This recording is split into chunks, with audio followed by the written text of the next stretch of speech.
안녕하세요. 직장인 투자자 A입니다. 정세균 국무총리까지 나서서 합의를 보는 게 좋겠다 말할 만큼 국민적 관심을 끌었던 SK이노베이션과 LG화학의 소송, 향후 소송들에도 영향을 미칠 만한 미국 영업비밀 침해 안건에 대해서 미국 ITC가 결국 LG화학의 손을 들어주었죠. ITC는 SK이노베이션에 대해 향후 10년간 배터리 제품 및 소재의 미국 내 수입 및 생산을 금지하라는 의견을 냈고, 포드, 폭스바겐의 기수주 물량에 대해서는 각각 4년, 2년의 유예를 두라고 판결하였습니다. 이 판결이 최종 확정되면 사실상 미국 내 사업은 불가하게 되는 거죠. SK이노베이션은 우측 하단 사진과 같이 약 3조 원을 들여 미국 조지아주에 배터리 공장을 짓고 있었습니다. SK이노베이션이 2017년 초호황일 때 당기순이익이 연간 2조 원이었습니다. 즉 공장 건설 비용이 3조라는 건 굉장히 큰 돈이고요. 합의를 보지 않으면 남아있는 델라웨어주 연방법원의 민사소송 결과에 따라 배상금까지 낼 수 있겠죠. 이미 소송 비용만 몇천억이 들었기 때문에 배상금 규모 또한 상당할 겁니다. 만약 합의를 하더라도 합의금 규모에 대해 LG화학에서 2조에서 3조 원을 원한다는 기사들이 있는데, 이쪽으로 가나 저쪽으로 가나 굉장히 큰 타격을 입게 되는 겁니다. 향후 주요 일정을 살펴보면 이번 판결이 2월 11일에 났고요. 60일 이내, 즉 계산해보면 4월 12일이 되겠네요. 조 바이든 대통령이 정책적 이유로 거부권을 행사할 수 있습니다. 만약 거부권을 행사하지 않으면 ITC 판결은 효력을 가지게 됩니다.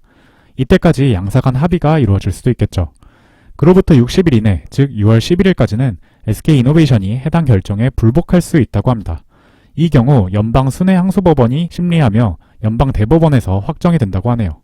이 사건에 대해 혹자는 SK이노베이션 배터리 사업에 존망이 결정되었다라고 말하는 반면, 혹자는 이번이 장기적으로 성장할 주식의 줍줍 찬스가 될 것이다 라고 말하기도 합니다.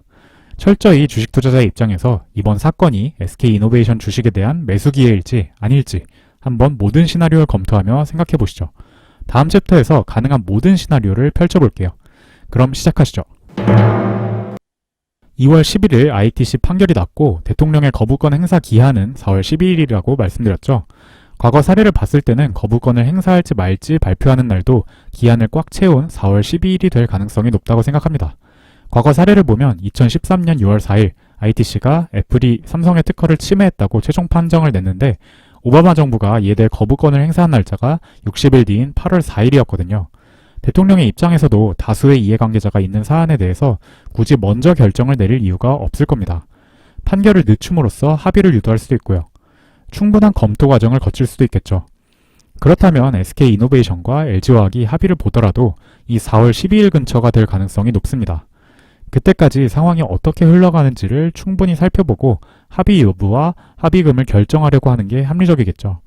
참고로 애플과 삼성에 대한 ITC 판결 이후 미국 정재계에서 애플의 패소에 대해 거부권을 행사해달라는 로비가 많았다고 합니다.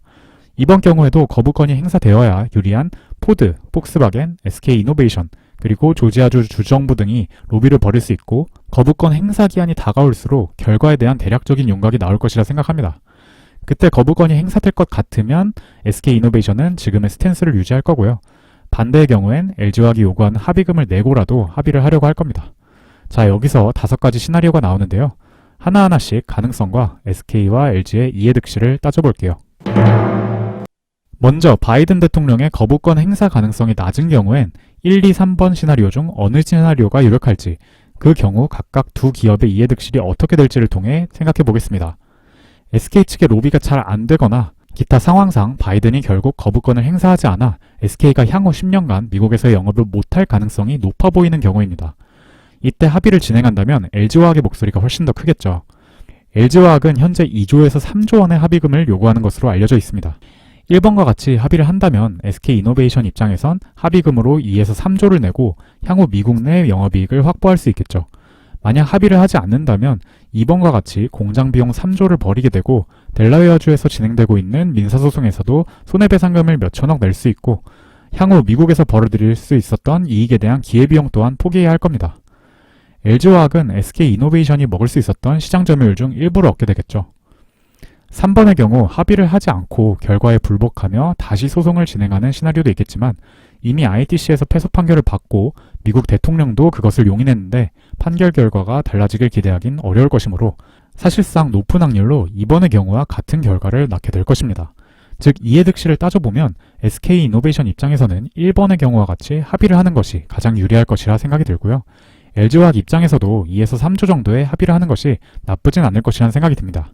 즉, 바이든이 거부권을 행사하지 않을 것이 유력시된다면 결국 두 기업은 2에서 3조의 합의를 할 가능성이 높다고 생각할 수 있겠습니다.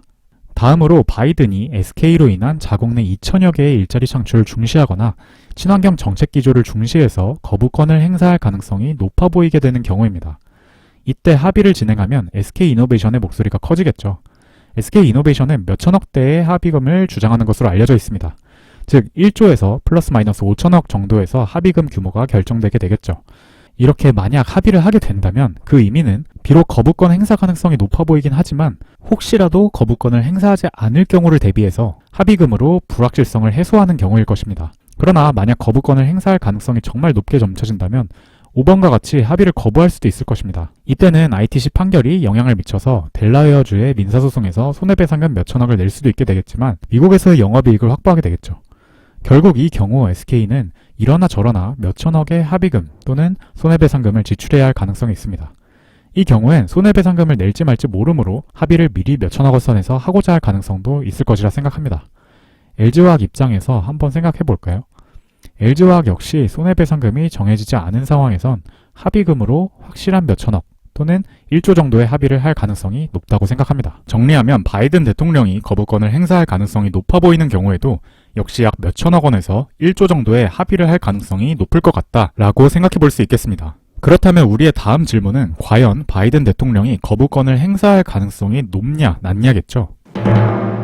과거 사례를 보면 대통령이 ITC의 판결에 거부권을 행사한 것은 ITC가 창설된 1916년 이후 총 6건 뿐입니다. 가장 최근 2건은 1987년과 2013년의 사례인데요. 공교롭게도 2건 다 삼성과 관련이 있습니다. 먼저 1987년의 경우 레이건 대통령이 삼성의 메모리칩에 대한 미국 내 수입 금지 판결을 거부했습니다. 반도체 제조회사인 TI사 등의 이권을 중시했다는 평이 있습니다. 이때는 어쨌든 삼성에게 유리한 결과였죠. 2013년엔 오바마 대통령이 애플의 삼성전자 특허 침해 판결을 거부한 바 있습니다. 이번엔 삼성전자에게 불리한 결과였죠. 그럼에도 불구하고 두 거부권 행사 사례에 공통점이 있는데요. 바로 미국의 이권을 가장 우선시했다는 점입니다. 레이건 대통령도 오바마 대통령도 자유무역주의를 외쳤던 건 마찬가지였습니다. 그럼에도 경제 관련 문제에 대해 대통령이 거부권을 행사한 건 그 선택이 자국의 가장 이득이 되는 선택이었기 때문이었죠. 이번 판결은 완성차 업체인 포드와 폭스바겐의 미국 사업에 타격을 입힙니다. 포드는 미국의 대표적인 자동차 기업이고 폭스바겐은 독일 기업이지만 디젤게이트 사건 이후로 일렉트리파이 아메리카라는 자회사를 세워서 미국에서 전 세계의 가장 큰 전기차 충전소 건설 프로젝트 중 하나를 진행하고 있죠.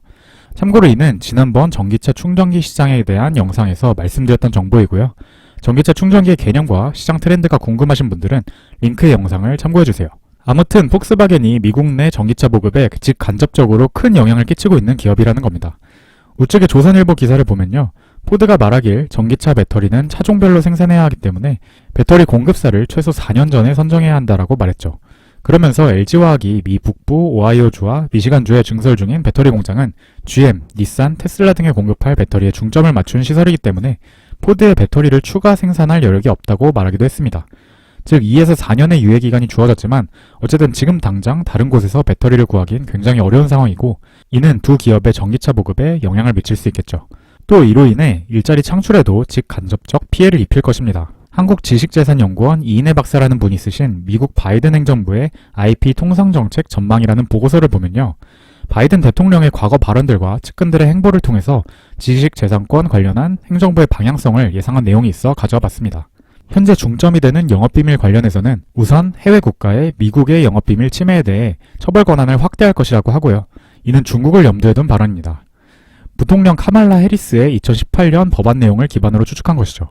그런데 한편으로 미국 내에서는 영업비밀 보호가 약화될 우려도 있다고 합니다. 바이든 대통령의 신정부가 근로자 겸업 금지 조항 삭제, 포획 금지 협정 금지 등을 계획하고 있기 때문이라고 합니다. 참고로 겸업 금지 조항은 사용자의 영업비밀 보호를 위해 퇴직한 근로자에게 일정 기간 동안 경쟁업체 취업을 금지하는 조항을 말하고요. 포획 금지 협정이란 경쟁 상대 기업의 직원 채용을 금지하는 협정을 말합니다. 둘 다 이번 SK, LG 사건에 해당되는 내용들이죠. 이 기조에 따르면 거부권을 행사할 가능성도 있겠습니다. 자, 여기까지는 거부권을 행사할 가능성이 높은 쪽 이야기를 해봤으니 이제는 거부권을 행사하지 않을 가능성에 대한 이야기도 해보겠습니다. 앞서 살펴본 최근 2번의 거부 사례는 특허 침해에 관련한 판결에 대해 대통령이 거부권을 행사한 사례였습니다. SK, LG 사건과 같이 영업비밀 침해에 대해 판결을 거부한 사례는 2건을 포함해서 역사상 단 한 번도 없었습니다. LG도 특허와 영업비밀은 엄연히 다르다고 강조하고 있죠. 따라서 이번엔 거부권을 행사하지 않을 것이다 라는 의견입니다. 그런데 저는 개인적으로 영업비밀 침해에 대한 판결 거부 사례가 없었다고 해서 거부권 행사 가능성이 이번에도 특허 침해의 경우에 비해 낮은 건지는 잘 모르겠습니다. 사실 특허가 영업비밀보다 보호 강도가 더 높거든요. 특허는 대상에 대한 정보를 공개해야만 등록이 가능하기 때문에 해당 정보들을 다 공개하면서도 특허권자만 사용할 수 있도록 보호하는 것이고, 영업비밀은 해당 정보를 비밀로 유지하게끔 보호해주지만 특허권자만 사용할 수 있는 것은 아니며 침해에 대해 보호받을 수 있는 기간도 짧습니다. 아래 기사를 보시면 LG화학도 과거에 해당 기술에 대하여 특허로 등록해서 보호받을 만한 고도의 기술적 특징이 없었기 때문에 특허로 등록하지 않았다라고 말을 했었죠. 물론 굳이 바이든 행정부가 거부권을 행사할까라는 생각도 할 수는 있을 겁니다. 여기까지의 정보들을 종합해봤을 때 저는 개인적으로 냉정하게 보면 거부권이 나올 가능성도 어느 정도 있다고 생각합니다. 여러분은 어떻게 생각하시나요? 말씀드린 의견은 제 개인적인 의견일 뿐이므로 다른 정보들도 많이 보시고 본인만의 현명한 선택하시길 바라겠습니다.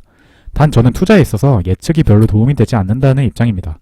예측이 맞다고 돈 버는 거 아니고 틀리다고 돈 못 버는 거 아니라고 생각하거든요. 또 이 사건에 실제로 시장이 어떻게 반응할지는 다음 주 월요일 개장일이 되어봐야 알 수 있습니다. 따라서 실제로는 이 정도 시나리오 정도만 세워두고 앞으로 흘러가는 시나리오에 맞춰 대응하는 것이 가장 좋다고 생각합니다. 따라서 다음 챕터에서는 이러한 시나리오들을 바탕으로 이번 판결이 과연 SK이노베이션의 주식을 매수하는 좋은 기회가 될 것인가에 좀 더 초점을 맞춰볼게요.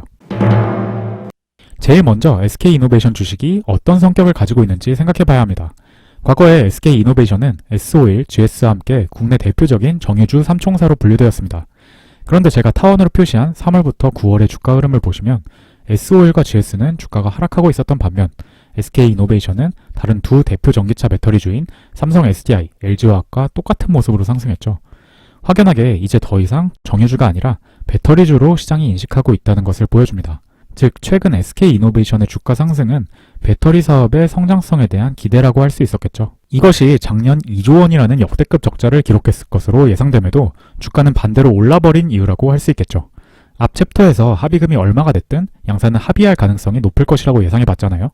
만약 예상대로 합의를 한다면 합의금이 재무제표에 부담이 될 만한 역대급 금액일 수는 있겠으나 20년 3분기 기준 부채가 3조 4천억 원에 부채 비율이 149이니 합의금을 전부 부채로 감당해서 2조가량 내더라도 부채 비율은 약 236일 거고 어떻게든 견딜 수 있을 것으로 생각이 됩니다. 반면에 이러한 일시적 비용이 발생한 이후에는 미국 사업 및 타 지역에서의 배터리 사업도 지금처럼 존속 및 지속 성장할 수 있을 것이니 주가에 단기 하락이 발생한다 해도 회복될 여지가 있다 생각합니다.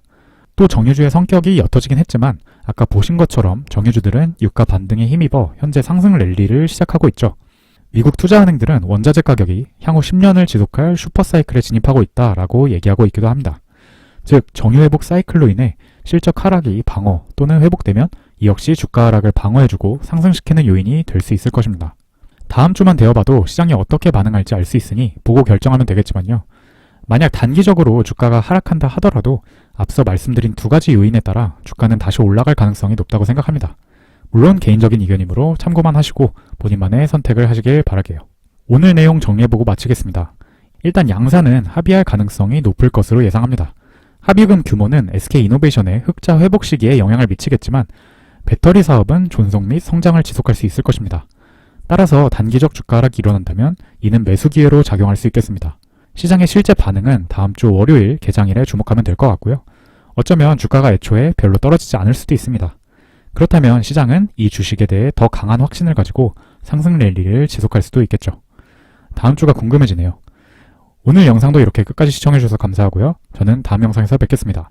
직장인 투자자 A였습니다.